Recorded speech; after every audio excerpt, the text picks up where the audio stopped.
그래서 제가 택지개발지구 그 지산부진 좀 조심스럽게 접근하라고 했는데 이 개별 입지의 지식산업센터는 거의 10년 동안은 분양이 끝나면 다 피가 붙어 왔어요.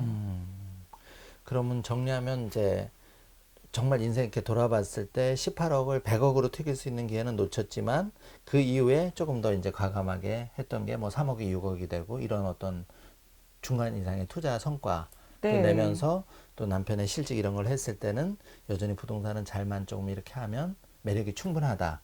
그리고 또 현업에 계시니까 수수료를 제일 크게 이렇게 그 기록을 한 거는 얼마 정도? 뭐 억대 또 기록해 보신 적이 있는지. 아, 그럼요. 아, 그러니까 억대는 당연히. 당연히. 예. 그러면 좀 어떻게 보면 좀 세상 보는 눈이 달라지겠네요. 맨날 아파트 뭐 5억, 10억을 중개하다가 아, 저는 주택은 거의 안 했어요. 안 하고 이제 큰 예. 건물. 건물이나 토지 위주로 하는데 그 이유가 아, 주택을 토지도 이렇게 많이 하시고, 예. 예, 원래 처음에는 이제 그 토지를 갖고 했었고요. 네. 그 다음에 이제 요새는 이제 업무용 그 사업 같은 걸 해주는데 네. 그 주택은 일단은 보니까 네.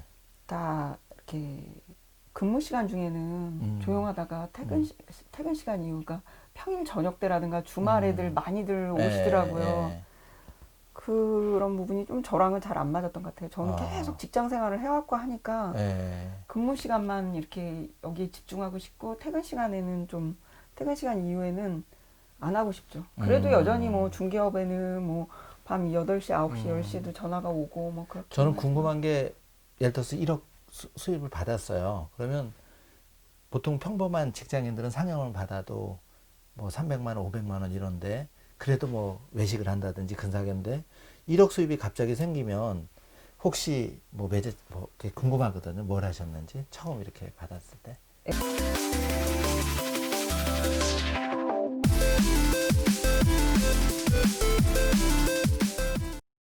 증여해주고요. 아, 남편더러 투자하라고 좀 주고요. 어, 그랬던 것 같네요. 저도 외제차를 사준 게 아니라 투자하라고.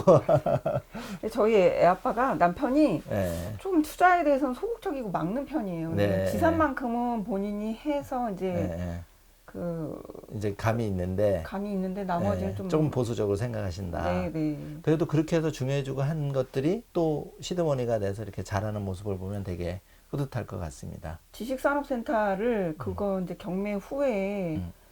그 하나 더 사고 그다음에 또 세 번째 거 사려고 했을 때도 애 아빠가 무슨 계란을 한 바구니에 담느냐 포트폴리오 좀 분산해야 된다. 예, 예, 그렇게 얘기를 해서 예, 놓친 것들이 있는데 예. 지금 생각하면 정말 아쉽습니다. 그거는 아쉽게 많은 거죠. 한 두 배 가까이 예, 된 것도 있고 그 뭐. 책에 나온 것 중에는 뭐 거의 400% 넘는 수익을 올린 것도 아니 있거든요. 주식도 아니고 부동산에서 왜냐면 어, 그 레버리지 효과를 감안하면 예를 네, 들어서 그 이제 3억 5,500에 사준 게 있는데 어, 걔가 대출이 3억이 예, 나왔는데 예, 예. 그러면 그 어쨌든 400배 수익을 올린, 보증금이 2천이 예, 들어왔어요. 예, 그러니까 뭐 투자금은 몇 천이었는데 예. 지금 그거는 팔려고 하면 이 책을 쓸 때는 뭐 5억 4천 정도 간다 그랬는데 지금 한 6억에도 팔 수 있겠더라고요. 그것도 와, 그러니까 뭐 들어간 돈 몇 천에다가 6억이니까 뭐 예. 엄청난 수익을 그러면 2, 올 3천 넣어서 6억을 네, 네, 만들었다는 네, 얘기죠. 네, 그렇습니다. 그리고 그 사이에 예. 월세는 120만 원씩 꼬박꼬박 꼬박. 받아가. 약간 좀 구체적으로 얘기하시면 어떤 그 투자였죠? 그냥 뭐 특정은 얘기 안 해도 되시니까 아, 지식산업센터였어요. 응. 지식산업센터를 보증금 지식산업센터가 조금 싸게 나왔는데 음. 그게 이제 그때 그 3억 5천 6천에 나온 걸 500만 원을 깎아서 3억 5천 5백에 계약을 예, 했어요. 예, 근데 은행에다가 대출을 요청을 했더니 3억 7천까지 해줄 수 있대요. 예, 그러니까 좀 예, 싸게 나온 거였죠, 예, 많이. 예, 그런 거를 갖다가 그래서 근데 3억 7천을 대출해 주면서 음, 음, 3억 5천 5백에 산 거를 3억 7천을 대출해 줄 수는 없으니 음, 계약서를 업해서 다시 써달라 그렇게 음, 얘기를 하셔서 저희는 그렇게 못하고, 이중계약서를 쓸 수 예, 없으니까 예, 이 3억 5천 5백에 대해서 대출해 줄 수 있는 만큼만 해주십시오 예, 그랬더니 예, 3억을 대출해 주셨고 나중에 예, 보증금이 2천이 또 예, 들어왔으니까 예. 3억 5천 5백에 샀지만 이제 취등록세를 제하면 3,500 정도가 들어갔던 거죠. 실제는 그러면 3,500을 투자를 해서 네. 그게 이제 6억 지금은 6억 정도가 예, 됐으니까 수익률로 그거를 따지면 더블이 이제 된 예, 거죠. 더블 이상이죠. 더블 이상이죠. 예, 그렇죠. 예, 그러니까 7천을 번 게 아니라 거의 뭐 몇 억을 벌었으니까. 예, 실제는 대출을 활용했으니까 그러니까 레버리지를 하자. 1000% 가까이 되겠죠. 그렇죠. 800% 예, 되겠죠. 800% 한 내 돈은 실제는 뭐 그렇게 따지면 한 1,000만 원 얼마 안 들어간 네. 예, 개념이죠. 보증금 받고 대출 다 받았으니까 실제는 돈은 거진 안 들어가고 그 상태에서 지금 6억의 가치를 그리고 이 친구가 몇 번이나 팔려고 한 걸 내가 팔지 말아라고 그랬어요. 왜냐면 예, 제가 토지도 한다 그랬잖아요. 네네. 근데 저한테 시행사라든가 이런 친구들이 시행사 친구들이 지식산업센터 부지를 마련해 달라고 많이 요구가 와 있어요. 근데 없어요, 토지가. 네, 이 그 성수동이나 뭐 영등포도 토지가 무한정 있는 게 아니라 지금 거의 막 토지가 한계에 왔고 예. 그다음에 이제 성수동 같은 경우는 요새 나오는 토지들이 지산 지을 만한 규모면 평당 8,500 이렇게 나와요. 그럼 지산을 분양을 할 수가 없어요. 분양을 하더라도 2천만 원을 넘겨야 돼요. 예. 그래서 팔지 말아라, 팔지 말아라. 곧 이 지산 부지 때문에 더 네. 점점 더 고가가 될 것이다. 근데 아니나 다를까 지금 계속 급등하고 있어요. 1,000이나 2,000을 투자해서 물론 흔하지는 않겠지만 그렇게 한 5, 6억 정도까지 할 수 있는 거를 이제 했는데 그런 것들이 앞으로도 좀 잘 찾으면 있을 수 있다. 이렇게 보시는 건가요? 그렇죠, 있죠. 아, 그리고 지난번에 부동산 이제 그 건대 부동산 최고위 과정 분들을 데리고 네. 성수동 투어를 하면서 예, 예. 지산 부지에 대해서 그냥 간단하게 얘기하고 넘어가려고 그랬는데 그런 말씀 나오신 김에 성수도 쪽에 완전히 전문가시잖아요. 여전히 좀 성수동이 좀 핫플레이스로 좀 핫플레이스를 가요. 가고, 그걸 좀 전망을 좀 더 해주시고 어떤 네, 그런 네. 거 말씀을 일단 이제 해주신다면. 그 투어 할 때도 한 분이 지산을 갖다가 네. 열 몇 개를 넘게 갖고 있어갖고 25억 이상을 버셨다고 얘기를 하는 거예요. 열 몇 개를 가지고 있어도 세금면이나 다른 거에서 아파트나 것처럼 주택이나 그런 건 안 들어가니까. 네, 중과세가 없고 그다음에 어. 종부세도 없거든요, 이쪽은. 그래서 그분 때문에 또 저는 그거를 주로 얘기하려던 거는 아니었는데 네. 난리가 났었죠, 그 바람에. 그리고 이제 성수동이 굉장히 핫플레이스인데 요새 예.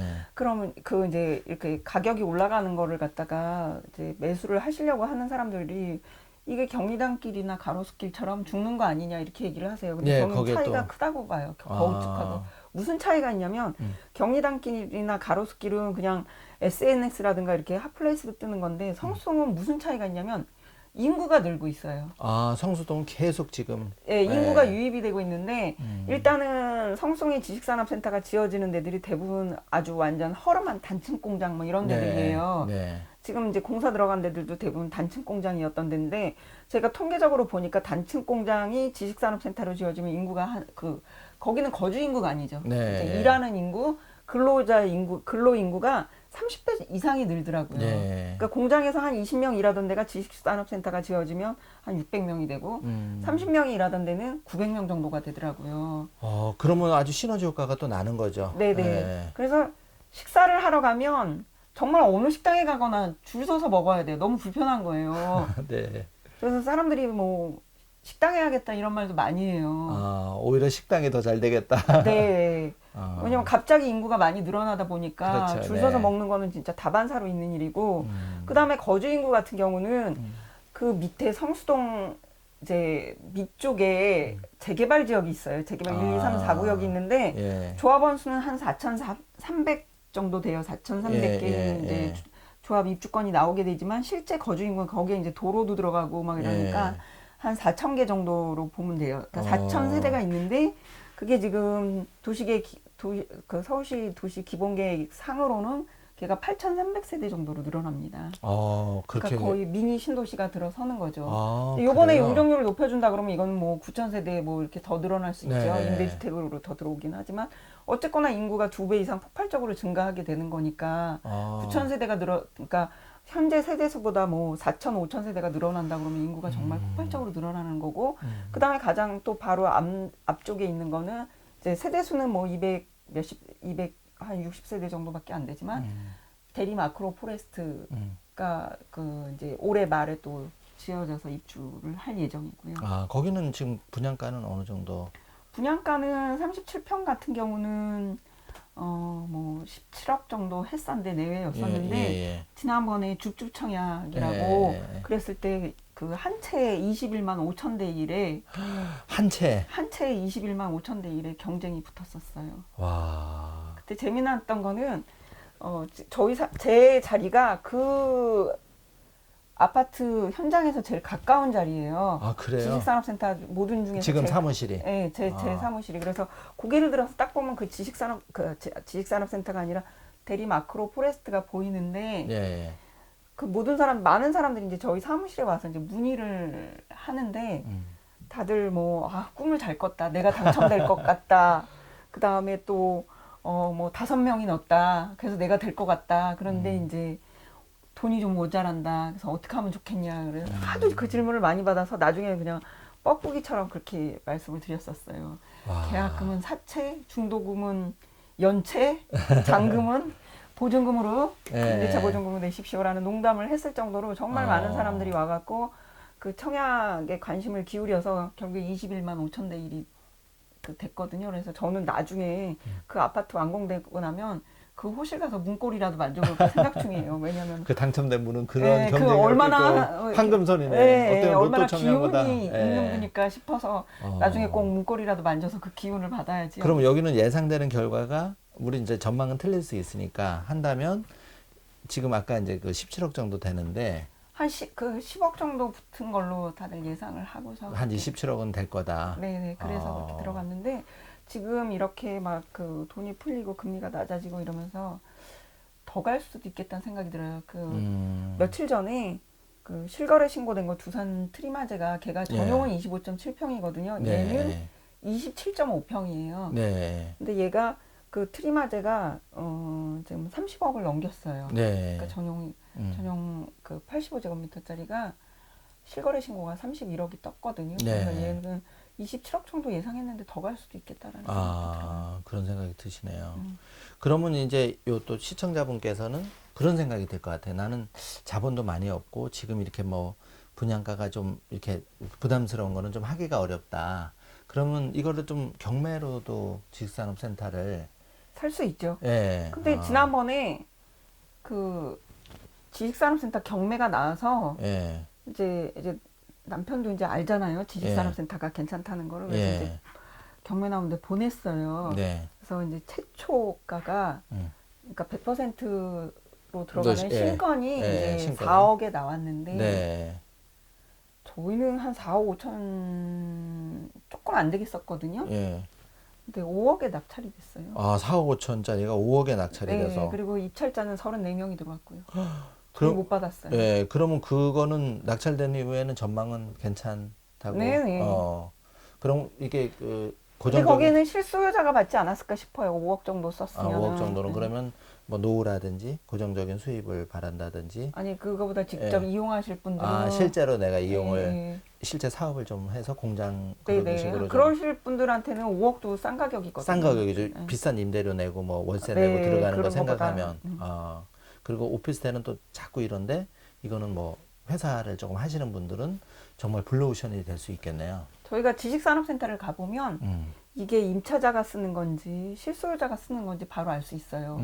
실소유자가 쓰는 거는 일단 문부터 잘 꾸며놨어요. 입구부터. 예, 입구부터 예쁘게. 입구부터 상호도 잘 붙여놓고 아주 화려하게 만들어놓고 네. 그 다음에 이제 임차자가 쓰는 거는 그냥 얘 처음부터 예. 철문이든가 유리문 그대로 하나 정도 그냥. 덧대놓고 예. 그래서 만약에 이제 강남에서 이렇게 오신 분들이 월세를 줄일 수도 있지만 월세를 뭐 절반이나 3분의 1 이하로 줄일 수도 있지만 내 사무실이니까 시설 투자 같은 것도 이렇게 폼나게 이렇게 할 수 있는 그런 차이가 있죠. 야, 교수님 말씀을 듣고 보니까 우리가 대학교 그런 교수 강의만 생각하다가 정말 돈이 지갑에 들어오는 거니까 되게 신나는 일이 매일매일 엔돌핀이 도는 일들 만들 수 있는 거잖아요.